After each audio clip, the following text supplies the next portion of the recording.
Hello viewers, on today's news. Protests against the far-right Alternative for Germany party. AD are gaining momentum in the European Union nation in the wake of a report that two senior party members joined a November meeting in Berlin, where planned mass deportation of citizens of foreign origin was discussed. Nazis, no thank you, it feels like 1933, AfD ban now. And investigate banning AfD read some of the banners, among other slogans at protests across the country, against the AfD party's anti-immigrant stance that has rekindled Nazi-era Germany of 1930s and 40s. Thousands of people are expected to join new protests on Sunday, as German Chancellor Olaf Scholz called the protests against the far-right party good and right. The European nation last week also faced protests from farmers, who have expressed their deep frustration with the center-left-led government's failure to check inflation and a decision to scrap diesel tax breaks. The two protests are not connected. So who are Germany's far-right AfD? And why their anti-immigrant stance has triggered countrywide mass protests? The mass protests were triggered after an investigative media organization, Corrective, released a report about the undisclosed meeting near Berlin, where a proposal to deport millions of immigrants and refugees, including some with German citizenship, was discussed.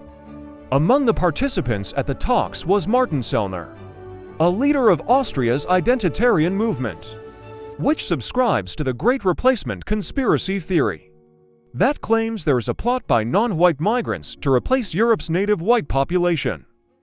The anti-immigration party confirmed the presence of its members at the meeting, but has denied taking on the emigration project championed by Sellner. News of the gathering sent shockwaves across Germany at a time when the AfD is soaring in opinion polls, just months ahead of three major regional elections in eastern Germany, where their support is strongest.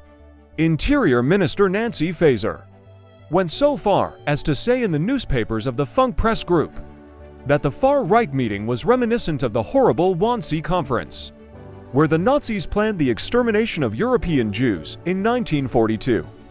The AfD was founded as a Eurosceptic party in 2013 and first entered the German Bundestag in 2017. Most polls now put it in second place nationally, with about 20% support, far above the 10.3% it won during the last federal election in 2021. The party is especially strong in eastern Germany, where state elections are slated to take place later this year in Thuringia, Saxony, and Brandenburg. The AfD is leading the polls in all three states with more than 30% support. Since its founding, the party has continually moved to the right and gained support for its fierce anti-refugee and anti-immigration views. The increase in immigration amid the crises in the Middle East and the war on Ukraine, as well as the frustration over the government's economic policies, are seen as the main reasons for the rise of AfD. Some 250,000 demonstrators gathered in cities across the country on Saturday, according to estimates by public broadcaster ARD, with protesters carrying signs such as "Nazis out." Thanks for watching, and please subscribe to our YouTube channel.